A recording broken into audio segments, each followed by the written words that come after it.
Good morning, everybody. Welcome to another episode of Environmental Social Justice. Today we are back with Mr. Drew Shula, who is the founder and CEO of the Verdical Group. Welcome back, Drew. Wendy, thank you so much to you and Environmental Social Justice. Thank you. Today we are talking about everyone's favorite conference, Net Zero 2022.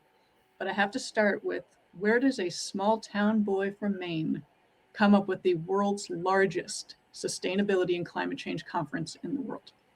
Oh, thank you for asking. Yeah, I am from a very small town called Belfast, Maine, East Coast, and ended up in Los Angeles. I followed my wife out here from after college. We went to Notre Dame and moved out. She's from LA, so I always say I followed her out here, and it's a different world here. She went to high school literally with the Kardashians, which I always think is interesting. Good story. And very different from the real small rural town I grew up in Maine. Had about 6,000 people, and but yeah, I mean my journey was studying architecture in college, and then getting out to Los Angeles. I really wanted to try to do something good in the world and make money doing it, and I was able to find that in the sustainability industry. And as you know, Wendy, I mean, when we were coming up, sustainability wasn't even really an industry. It wasn't really a thing. You didn't hear much about it. There weren't jobs like chief sustainability officer out there. It didn't exist yet. So there's been a lot of changes over the past 20 years since I started my career. And now I'm mid-career and thankful to have this growing conference and this sort of tribe that we've created and all the momentum around net zero. We've got a couple thousand people coming to the LA Convention Center in just 2 weeks, September 15th, 2022. Which is remarkable. I mean, I love the conference. I've said this 1,000 times. It's the Oscars of sustainability. But one of the things that I do want to bring up is we recently had the federal government pass $379 billion for climate change as part of the Inflation Reduction Act. How is that going to benefit us? How does that help us? Oh gosh, this is huge news for everyone, but for people who work in the climate solutions economy, this is really big news. It's the largest funding bill ever related to climate change. And there'll be a lot of, love the Wonder Woman mug. Perfect for you. There'll be a lot of funding for things like heat pumps, which are great for efficiency and reducing our reliance on fossil fuels because they work from electricity for heating and cooling. So heat pumps are great anytime you have the chance to put one in your home or business. Also for electrification of vehicles, so just the plug-in chargers for cars. There'll be a lot of those installed and a lot of infrastructure put in to make that transition happen as quickly as possible. You might have heard, Wendy, and for your listeners out there, there's new legislation in the state of California to ban gas-powered vehicles. Can't remember the exact date. I want to say by around 2030. 2030, yeah, and it's banning the sale of new vehicles, yeah. Yeah, so that's happening fast. I just saw an article this morning as well about the state of California stopping the subsidies for any gas lines going into new buildings to get natural gas out of buildings as quickly as possible. We've got SoCal Gas here in Southern California is our local utility, and when you think of gas, think of Exxon and oil and gas. I mean, these are the biggest climate carbon emitters out there, and we need to get gas out of buildings. There's a huge movement happening right now in California, and that will spread across the country in large part related to this $379 billion of funding. But that's another big movement, is getting us off of gas and electrifying our buildings, because then we can power them from the sun. You know, one of the things you brought up, finding your tribe, for me, it's like finding my people. You and I have been doing this for a very long time, and the terminology keeps evolving. But sustainability wasn't really a word. It was environmental and global warming and, reduce, reuse, recycle. And now we're finally getting people coming together, working together and realizing sustainability is a thing that needs to happen. Pollution is real. Climate change is here. It's climate. We got to address it now. I mean, it's accelerating, in fact. How does all of this, all of us coming together at once affect the net zero movement? Yeah, I mean, it's a global issue. It involves every single person, every human on the planet is affected by climate change. In every country around the world, every city around the world, every business, everyone takes part in this global issue. Just like the COVID pandemic, there's a lot of similarities, global pandemic, to what we're experiencing with the climate crisis. The big difference comparing those two things, excuse me, is that COVID was much easier to see. You can see people getting sick. It's really fast moving, right? Yeah. You have direct experience in your personal life seeing people getting sick, so you know the risk. The climate crisis is different because in your day-to-day life, typically you never really see the change happening because it happens at a much slower pace over years and decades. And you might have experienced a forest fire, for example, like I had to evacuate my home a couple years ago. But most people have never seen a glacier, to see a glacier melting, or you don't experience it, going to the grocery or walking to school every day as a kid. You're not really directly experiencing the impacts. It's not at the top of your mind every day. And that's, I think, one of our biggest challenges is how can we educate people and make people remember it all the time to influence their decision making around being more efficient, recycling, reducing pollution, using products that come from a circular economy. All these many decisions as we reinvent our economies for every single industry. It's an exciting time as we go through this process. A huge amount of challenges, but also some really significant business opportunities as well. We're looking at Elon Musk, the world's richest person, is in the climate solution space with Tesla and electric cars and solar panels and batteries for buildings, their Powerwall battery product. And I think the world's first trillionaire, I don't know if it'll be Elon or somebody else, will probably be in the climate solution space as well. There's just huge opportunities in business for us to fix these problems that we've created through industrialization and burning fossil fuels. So it's a good space to be in. No, and you triggered my memory when you mentioned glaciers melting and no one's seen a glacier. Just yesterday, there was a news report about a very large ice sheet that's rapidly melting in the Arctic, and it will affect us. I think by 2100, we'll have 20 or 30 inches of sea level rise, and that's catastrophic. I mean, people don't realize, think, oh, it's just a few inches. That will flood many of our coastal towns. And that will be a problem. So I'm so glad you mentioned that.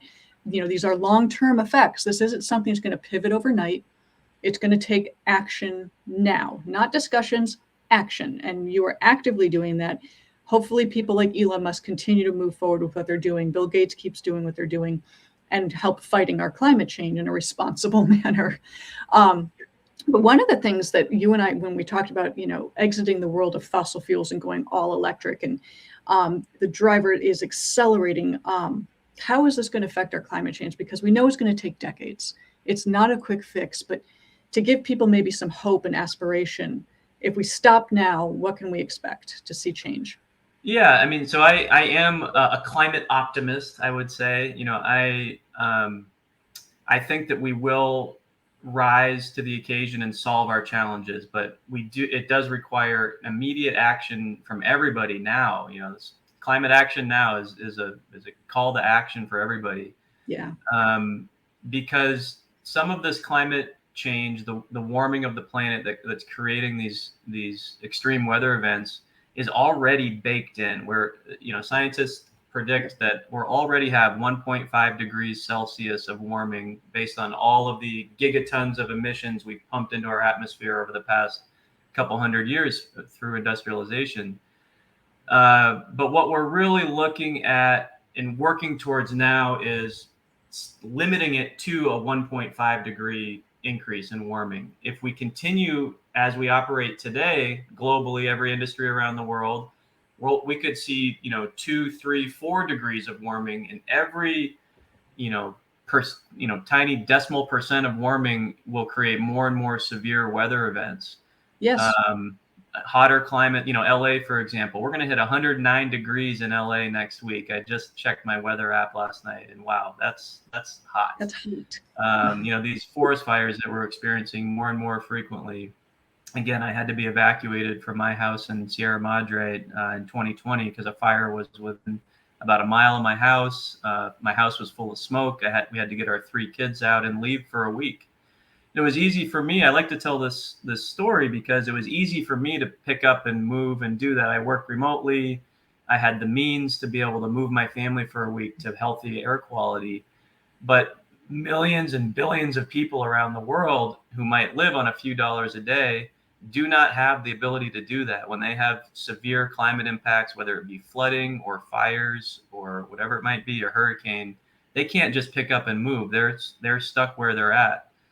So just another big reason to, all work together to limit global warming as much as we can now. But I do think, your original question, Wendy, like I am optimistic about this. I do think that we've seen huge amount of progress really quickly, just the past couple of years. It seems like the momentum is accelerating. We seem to be making more progress faster. There's more people paying attention, getting educated, and making changes. We have a great new federal administration in the U.S. under Biden right now, has been helpful in this new bill that went through. Again, the $379 billion bill is the largest ever for climate solutions.